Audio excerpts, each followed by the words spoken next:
and we are back with the next edition of Srijan Wednesday webinars. Just in case this is your first webinar, we at Srijan Technology have started a community initiative called the Srijan Wednesday webinars. As a part of this initiative, we will be regularly hosting people from across industry to talk and share knowledge around the web. So there will be talks around methodologies like Agile, front-end technology, around design, mobile, and even around digital branding. Today's speaker is Ravish Malik. Ravish is graphic and UI designer at Srijan and has an experience of more than 3 years in designing. The last 15 minutes will be for question and answer.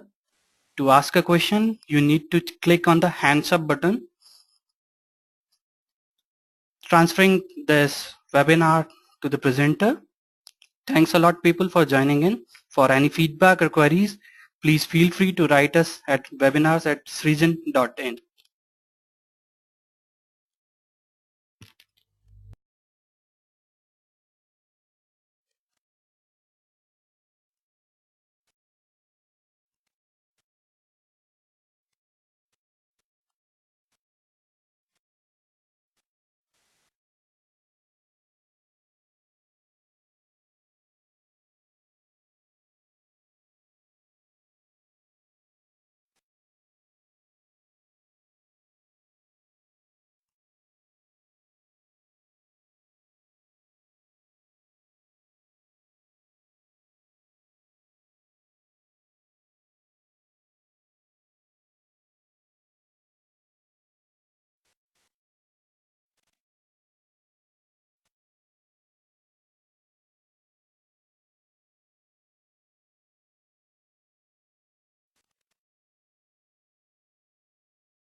Hey guys, uh, my name is Ravish Malik, uh, and my Twitter handle is RAY1Claw. Today I'm going to talk about responsibly responsive. I'm going to talk about responsive generally, and why should anyone care? So, what is responsive? Well, responsive. If you do a quick Google search on it, this is what Google comes up with. Responsive means reacting quickly and positively, responding readily and with the interest or enthusiasm. So one thing is that responsive means that you adapt to something and changing to needs basically. And but the positive and the enthusiasm and interest part is important as well. So when we're talking about our IT industry, we're in the business of making apps for mobiles, for native apps for mobiles, and for the web, and and it is an ever-changing industry. So responsive basically means responding to those needs. But how did we get here? How did we get to this juncture where we need our app or something that we created to change to what the world is using? I mean, you have a website. So yeah, so for example, you have a website, and why would you want to change your website based on what device a user is on? So for example, if a user is on a phone and you have a website, they should be able to see it fine, right? I mean, the device should comply to your product rather than the other way around. But there has been a change of thinking and methodology over the years. And I'll just go on a boring history lesson here, but yeah, let's do that first. It's important. So in the late 90s, that's when I was first introduced to the web. Back in 1996, I guess. Back then, we had computers that were bulky, that were big, that were white for some reason, and their desktop, the monitor resolution was usually 640 pixels to 800 pixels wide. So back then, web developers were took these numbers and took assumptions based on these numbers. So when they were developing for the web, or maybe when they were developing native applications, they took these numbers into context and they said, okay, we'll make stuff based on these numbers. Fast forward to early 2000s and we have a modern desktop. For some reason turned black, but back then in the 2001, 2002, so something around that period, every laptop or desktop was usually bigger than 1024 pixels wide. So 1024 was like a baseline, so you cannot go wrong with 1024, because 1024 is like if you have a device, you bought it in the early 2000s, and it has to have that was like a base requirement, and sort of a frame, a base that was set. That this is going to be the most basic resolution there is.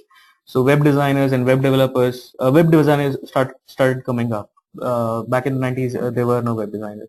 So the early 2000s, web designers started coming up, and they said, okay, there's something called Web 2.0, and we'll make websites.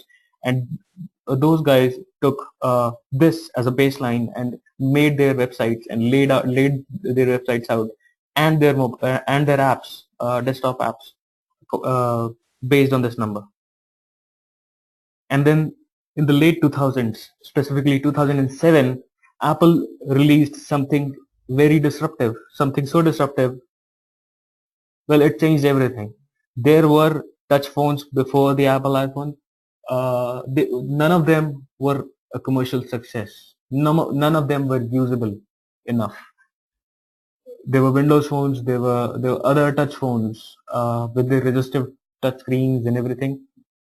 None of them were as fluid and as good looking and as Apple-y than the Apple iPhone. So when they released the Apple iPhone back in 2007,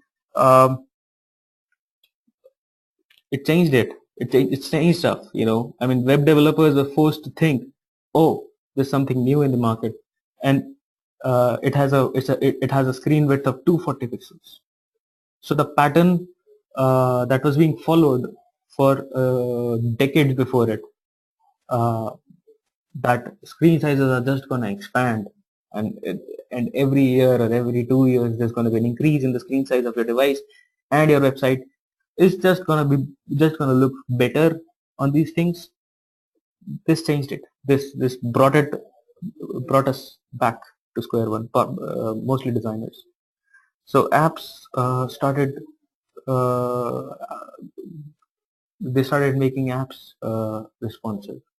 So responsive mobile apps, native responsive mobile apps have been around for the past 6-7 years.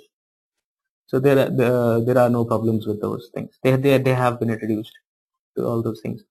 Yeah. So after the iPhone, 2008, more smartphones they keep following up. New smartphones kept coming into the market. Android made it big. Microsoft saw this as an opportunity. They started making the Windows Phone OS back then. I mean, they had a Windows Phone OS, pretty good one, built already, but they thought, okay, new devices, new interfaces, everything is changing. So they kept on with it. 2010, for some reason, Mr. Steve Jobs thought that there has to be something in between the desktop and the phone. And well, Apple came out with the iPad, the most commercially successful touch tablet ever. There was no looking back. People were buying it in hordes. There were tablets before it, yes, just like the iPhone. There were tablets before the iPad. None of them were usable enough. There are tablets after it, but still the iPad holds dominance over that whole segment. So the app makers, they said, okay, a new device is there. If you have a business, if a business owner said would say to this situation is, okay, I have a desktop app, I have a mobile app that runs on the iPhone. Now what? Now what about the iPad? Now do I need to make another app? Do I need to make an app that is laid out and it supports iPad's features and it looks good on the iPad, or a generic tablet, any tablet? That's what business owners, that dilemma the business owners were in back then, and so were the developers. So the initial solution was to take their desktop solutions, the desktop products that they've already deployed and they're running. They thought that they can just downscale those and put them on an iPad, show it in. But you know, that's not the correct solution to this problem, because you have a touch interface and you have a smaller screen and smaller than desktop but bigger than a phone, so it makes problems. So fast forward to today. This is the era of devices, and there is no fixed dimensions or screen layouts or orientations that are defined for us. Now, if we have a product out there and we have to give it to a maximum number of masses, then this would be a problem.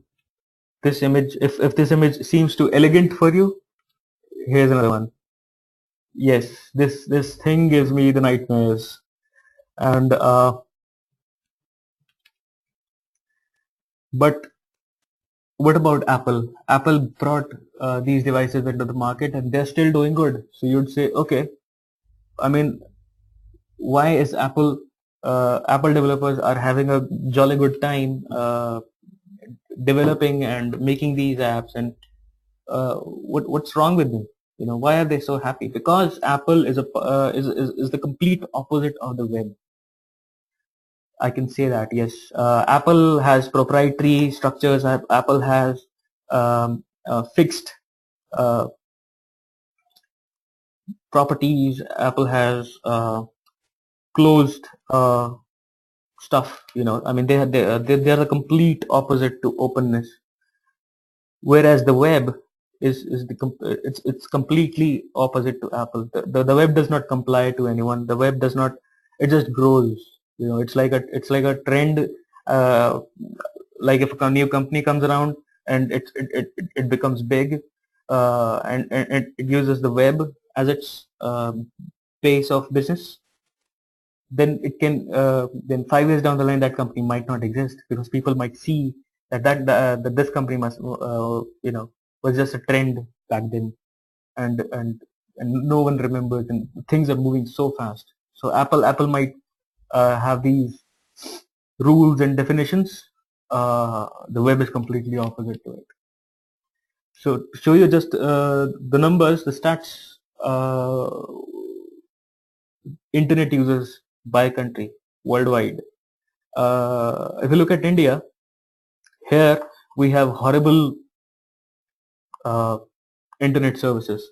We have horrible bandwidths to use, and it is a nightmare here. Uh, Speeds are slow, and nothing works, and sites usually take 20-25 seconds to open up, but still only 7.1%, according to this infographic. There are other stats images online, but according to this infographic, 7.1% of the Indian population accesses the internet.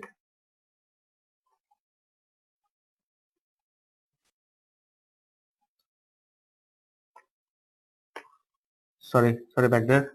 So yeah, so according to this, only 7.1% of the Indian population uses the internet, and that amounts to around 81 million uh, worth of people, which is a huge number. I mean, compared to China and USA, that's still small, but it's growing. It's growing by 300 and 400% every year. And even this infographic is a bit old. So the current figure is around 11%. And out of those internet users, the mobile users that access the internet, you can see that around somewhere mid 2012, mobile users surpassed the desktop users uh, in accessing the internet, which is huge, which is an eye opener, I think. And these surveys are usually taken every couple of years. So maybe the next survey will be done in 2014, and I think looking at that survey, that will be another eye opener. That will be something big. But the internet knows no rules. So aside from all the hype, the popularity, and the openness, and accessibility, and all the people who are accessing the internet, internet is a party for everyone. So everyone can come in, everyone can make a browser, anyone can make a website, anyone can make a web app if they have the skill set, or if they have employed someone with the skill set. Every business can put their business online, and business owners can actually reap rewards, but it is too open. The open web, openness of the web is its own worst enemy. Because of this openness, chaos ensues, and if you want to take your business online, it can be very difficult in certain cases. So why wouldn't you go native then? But native is a similar thingy happening these days. So people are approaching the web as a basis for their businesses, as a platform to grow their businesses, to sell their stuff. But how are we approaching the situation now? The situation, by situation I mean the mobile situation, the sudden storm of mobile devices, and people accessing the web on their mobile devices. Well, now we are the current approach is something weird. I mean, for example, okay, I'll take a case study here. I'll take Facebook. All right. So this is the Facebook.com with the new graph search and everything. This is the latest iteration of Facebook.com, and this is the Facebook iPhone iOS app. So they went ahead and they coded the entire Facebook.com and in HTML, CSS, JavaScript, and whatever backend they're using. Then they went ahead and they coded the mobile version of Facebook, the iOS version of Facebook in Objective C. Then they went ahead and they made another version for the kick of it. I don't know, on Android, uh, probably written in Java, probably cross-compiled from something else. There's also a Windows 8 version that runs on the Windows Surface tablet and all Windows 8 phones. And for all the people who cannot afford to install apps on their mobile devices, who just have access to the internet but don't have a capable device to support apps, or don't have a popular enough device that has an app support, that has a Facebook app supported for it, they made a different version of Facebook.com. Yeah, so you can type in m.facebook.com in any web browser and it'll open the mobile version of Facebook. Now, what's wrong with this? What's wrong with this entire approach? I mean, if you open m.facebook.com on your desktop browser, it'll open an ultra-wide mobile version on your browser. It'll look quirky, it'll look bad, and this entire approach is, fragmented, if I can use a word for it.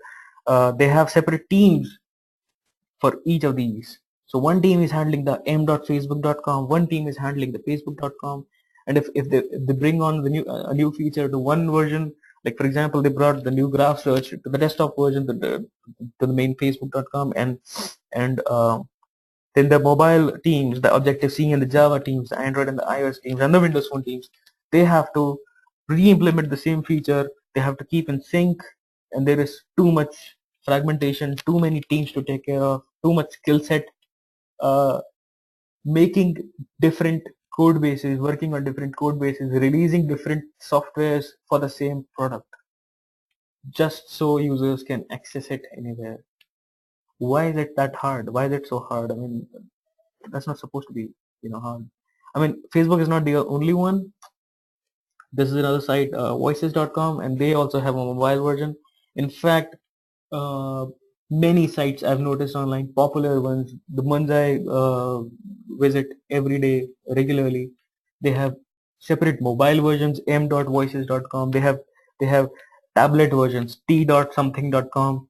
They have, you know, it is a mess. It is really a mess, and you just cannot do it. I mean, if you are a startup, you just don't you cannot do it. You cannot hire that many people to handle these different products, different representations of the same product for different devices. You cannot. It is just not maintainable enough.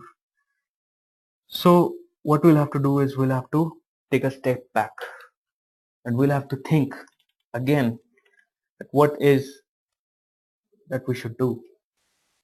So yeah, so this is the two words that responsive is all about, or the new era in mobile apps and web apps is all about. Content first. Content is king.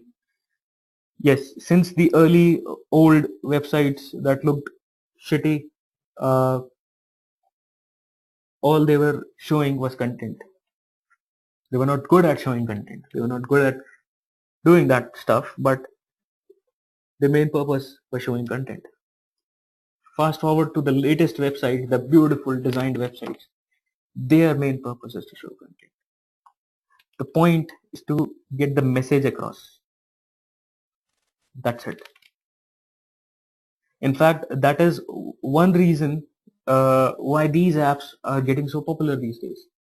Readability, Pocket, Instapaper, Clearly. What these apps do? Uh, these apps just exist. Their only sole purpose is to strip a website of every other piece of information except the central content. So they're going to take the article and they're going to let you read the article, without any distractions, without any ads flying and popping up here and there. And these apps are getting popular, and these apps are getting popular because of only one reason, that people want content. People are hungry for content, and they are not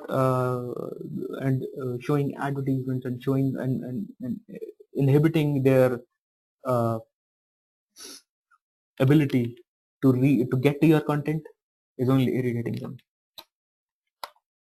Yes, the point is to get the message across. If you cannot get the message across, you cannot do it. These are some sites that I thought were responsive. Let me show these to you. A quick demo of these websites. Click on this link and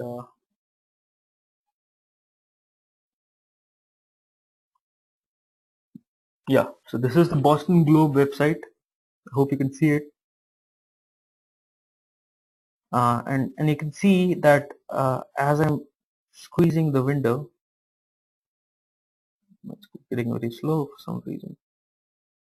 Okay, so as I'm squeezing the window, the content is squeezing as well. At this point, they've shunned us. There were 3 columns here, and when I'm squeezing it this to this width, they've shunned one of the columns, and now they've changed the layout altogether. Now it's a single column, top to bottom layout, and yes, there's a menu. So they've squeezed the menu into that single button, and that expands. Yeah. So there are other websites like Mashable, Io9, Kotaku, Smashing Magazine. I love the responsive behavior of Smashing Magazine. Let me open that up for you. Hang on. Yes. So if you happen to open this site on an ultra wide monitor, then it's going to show you 4 columns instead of just 3. So if I squeeze it, it let goes of the leftmost sidebar. Squeeze it more, it goes. It takes away the right sidebar. I squeeze it more, it turns the menu into a drop down.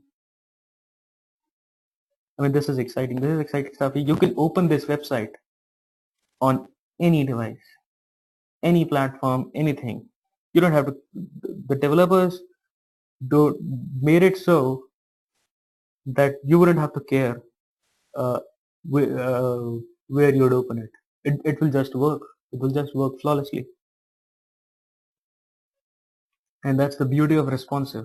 You make your products and you make your business representations on the web such that it works. It just works everywhere. And there is only one code base to handle. There is only one team assigned to it. And there is that elegance of maintaining it easily.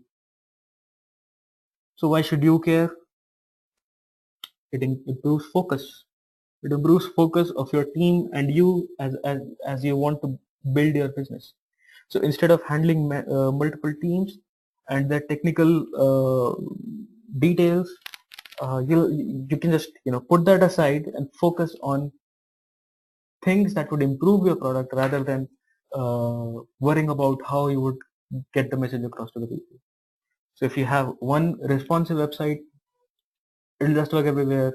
You don't have to worry about all these things. You can just focus on your product and your product alone. And of course, maintainability. If you have one code base, if you have a single HTML, CSS, JavaScript combination sitting in a folder and one team assigned to maintaining it, to updating it, then you wouldn't have to worry about fragmentation. You wouldn't have to worry about things going out of hand all the time. And for this, a content strategy is imperative. You have content to show, you have to strategize how to show it on different devices.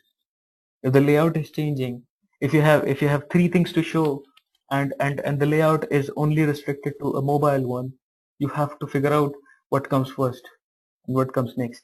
You have to prioritize, and that is essentially the content strategy. Now, how is it done? Yeah, so one of the things about this talk was that I'm just going to talk about responsive and what it is and what's good about it and what's bad about it. But maybe I'll take how do responsive web design in a later talk. But you can, a glimpse of what's to come. So how do you make responsive layouts and responsive websites and responsive mobile apps? Use fluid layouts, use media queries, breakpoints, responsive grids. This is all jargon. Responsive media, progressive enhancement, mobile first approach. I'm not going to go into this in detail, but I can take this up, in a later webinar sometime. Challenges. What is the challenges when you have to design a responsive a web product or a website? Well, you have a temptation to fall back to old habits because responsive is not a group of techniques and rules. It is not responsive. Is not just technical stuff that is happening. Responsive is a mindset. So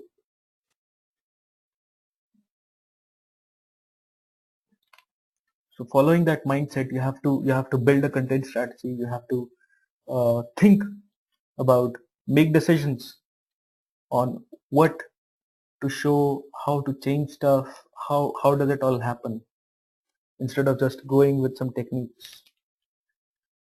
But developers have a temptation to fall back to old habits because the old habits seem easier, because this is kind of difficult, making 3 or maybe 6 different layouts of the same product for different devices. So it might seem a bit too much for developers, but and they have temptations. So if you can hold those temptations back, if your developers can do that, then fine, then you can go ahead with this. So you have to change your mentality towards it. The second one is browser limitations. Yes, we have someone said the best browser is the one you have right now. So but I don't find it true, because every browser has its limitations, and I'm not gonna name a specific Microsoft released browser, but it's a pain in the ass to support all these different browsers, and responsive websites and web apps often fail or break if they are opened up in the wrong browser, or the browser that they were never supporting in the first place. And shims and polyfills. Shims and polyfills are JavaScript alternatives for old browsers to support new features, which is a kind of a hack. And hacks, I don't like hacks, so they're not really recommended by me. But yeah, so these are the challenges that your developers might have to face if you want to make your web app or website conform to responsive. Now, why you should not go for it? Yeah, there are reasons why you shouldn't go for responsive at all. Well, if you're making a web app that is time critical, I mean, it has to update every second, or it has to update in real time, then you don't go for responsive. Why? Because on a mobile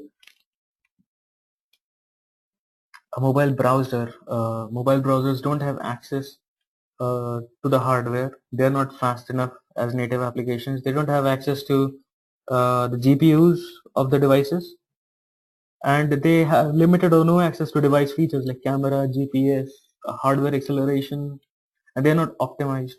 So your site or your app or web app will be slow.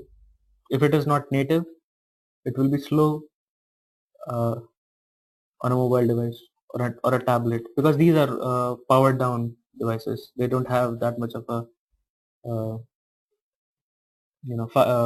horsepower to support all these things. Native apps, on the other hand, have access to all these things, and they can respond much more fluidly. So you might want to go to for a native app developed in Objective-C or something else, C++, Java, rather than a responsive website or web app. So yeah, the future of responsive, stronger focus on readability and content. I think readability and content is important. I mean, some stat I saw the other day, an average person uh, is downloading 10 GBs of ad data per annum. So 10 gigs of advertisements are downloaded onto his local machine every year, which is like, which makes me think something is horribly wrong with this world. But I think if you are making a product, or if you're making a website, or if you want to show content to your users, I think that should be the focus. And I think that should be that is coming into the light uh, recently, and I think people will go for that. And no more hacks. Yes, there are many shims and polyfills and hacks when you're out there developing responsive websites. I think, but different browsers are supporting more features, supporting more HTML5 features every day, and the whole spec is being covered up pretty nicely and pretty fast. So I think, yeah. So once that is done, I think there'll be more, responsive websites coming up, and there will be no hacks, and will not have to conform to IE8, IE7, something like that. That's it, guys. Questions? Anyone?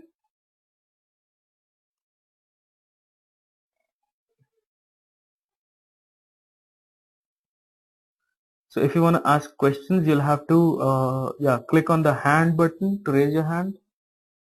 Amlesh Vishwakarma. Yes, you can say speak your question now. Amlesh, are you there?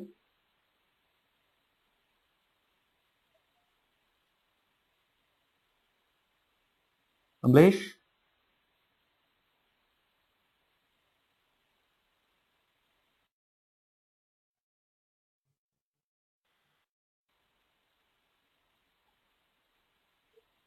If anyone wants to ask a question, please raise your hands. Click on the hand button, and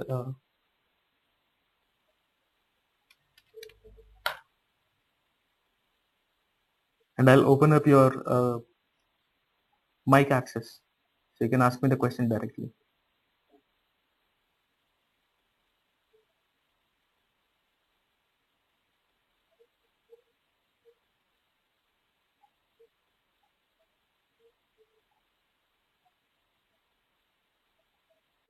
Okay, I'll just skip you, Amlesh, because you're not responding. So I'll move on to Dev Kumar. Hi Dev, what's your question? Dev, I cannot hear you. No, I was just, I raised my hand earlier Okay. because your voice was not very clear at the Okay. beginning. Subsequently, it became okay. That's why I was raising the question. But I will ask you a question. Now, you did not elaborate much on how you go about doing it. Yeah, I'll be covering that in a later webinar.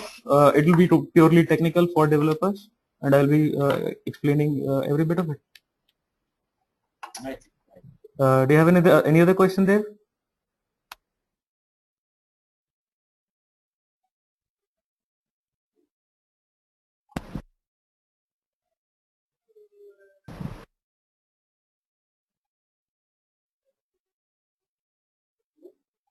Anyone else? Click on the hand button if you have any questions.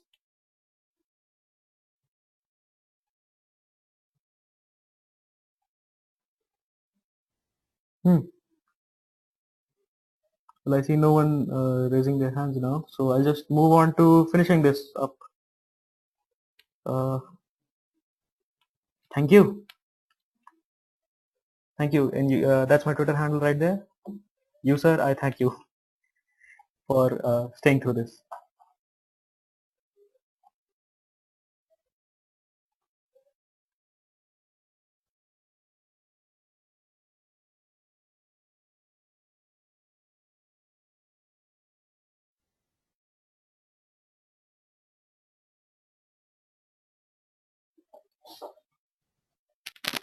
So thank you a lot, people, for joining in.